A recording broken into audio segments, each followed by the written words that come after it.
Hey awesome viewers, we are thrilled to have you back at Immortifez. Let us know about your current phone or the phone you aspire to have. If you love iPhones, you're in luck. Today, we will explore the remarkable journey of a tech expert who transformed gadgets into a dream. On February 24, 1955, at the University of Wisconsin's hostel room, a baby boy named Steve Jobs was born. His parents were students, and they couldn't take care of him. They made the decision to give him up for adoption.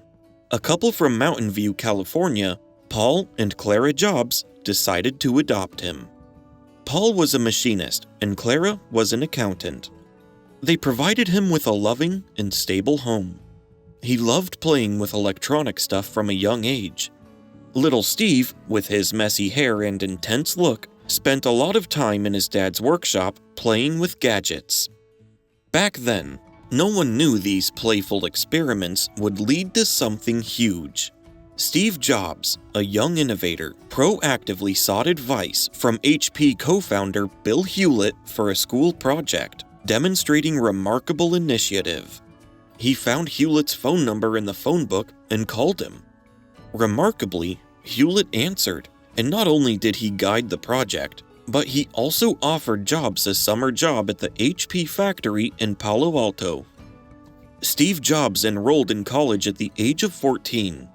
He met Steve Wozniak, an electrical prodigy with a similar spirit at Homestead High School. During his studies, he felt that all the earnings of his parents were spent on college studies. He had no room to live, so he used to stay in his friend's room and sleep on the ground. They sold Coke bottles for some extra cash. School was tough for Steve because he had a strong personality and different ways of thinking. But these challenges laid the foundation for the tech legend he became. Back in the early 1970s, Steve Jobs and his friend Steve Wozniak started doing something cool. They made and sold blue boxes that let people make free phone calls. This was just the beginning of their adventures. After Steve graduated from high school, he attended at Reed College in Portland, Oregon. Jobs found college education to be meaningless, a waste of his parents' money, and not aligned with his dreams. He had developed a love of typography during his struggling days. In 1974, Jobs got his first real job at Atari, a video game company. A few months later, he left the company and traveled to India. After 7 months abroad, Jobs would make his way back to the United States. Once back, he visited Wozniak to have a discussion about a startup. Wozniak had designed many computers at that time, and both of them had a common interest and agreed to work 2 hours per day for the new startup. They began their adventures in technology out of Jobs' parents' garage. Their initial plan was to create and sell circuit boards to tech companies and computer tinkerers, such as him and Wozniak.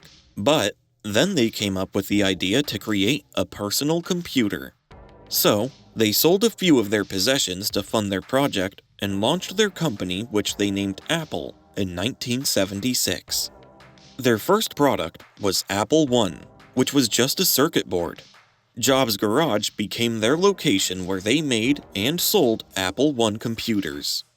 They gained attention with the help with a significant agreement with the Byte Shop. By August 1976, they showcased their creation at a festival in Atlantic City. Their first product did have some initial success, as they managed to sell roughly 88% of the 200 units that were produced. Steve and Wozniak quit their jobs and started to work full-time at Apple, sealing the commitment to their dream. But after finding a few more investors, they launched a new and improved computer, including a monitor and keyboard with a circuit board as a unit, and named it Apple II. The Apple II would become one of the most successful as well as the first mass-produced personal computers in the world. From this point on, Steve Jobs and Wozniak's business would begin taking off. They created multiple products after the Apple II and would strive to compete with the likes of IBM for dominance of the personal computer market. Apple would grow to staggering levels, as well as Steve Jobs' fortune. In 1978, Jobs' net worth was over $1 million, and it would reach $250 million just 2 years later. The company also had a massive market valuation of over $1 billion. Unfortunately, the party didn't last forever for Steve Jobs. His company switched from an innovative role to a defense of the market share role when IBM launched their PC. And by 1985, Steve Jobs began to clash with a newly appointed CEO about the future direction of the company. Jobs was eventually fired from his own company due to the intense disagreements between them. Steve Jobs left Apple, but didn't let it get him down. He bounced back and started a new company called Next Inc. Jobs was serious about this new chapter in his life. He worked hard to find investors and create products that people wanted.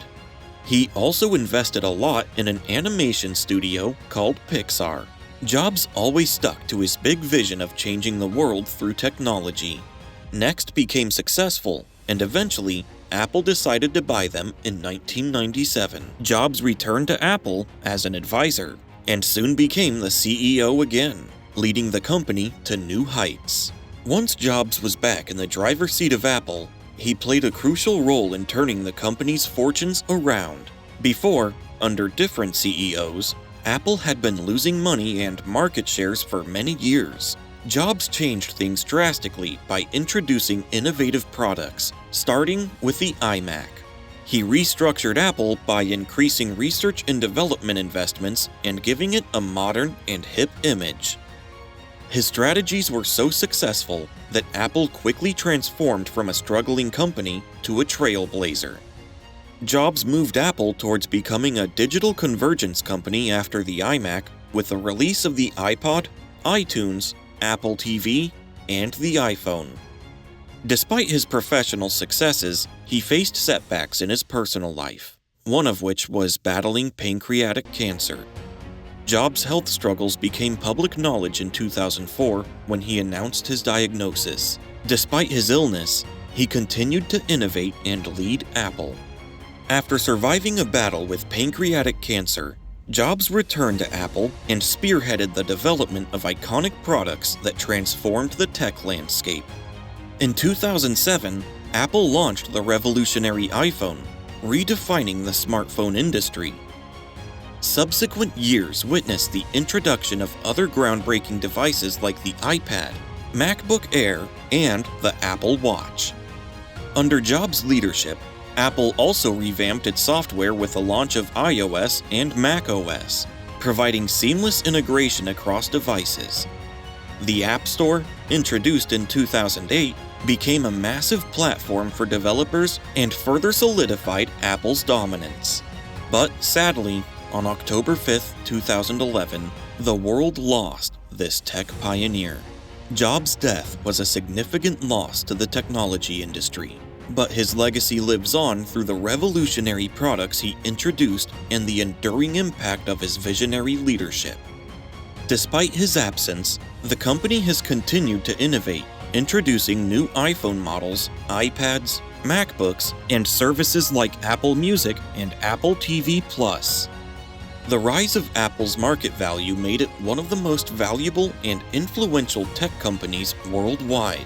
Apple's success in keeping a loyal customer base and shaping the technological landscape has been attributed to the importance of design, user experience, and ecosystem integration. That wraps up today's episode. If you enjoyed this video, make sure to like and subscribe to Immortivez for more content like this. What should we feature next? Let us know in the comments below. See you in the next video.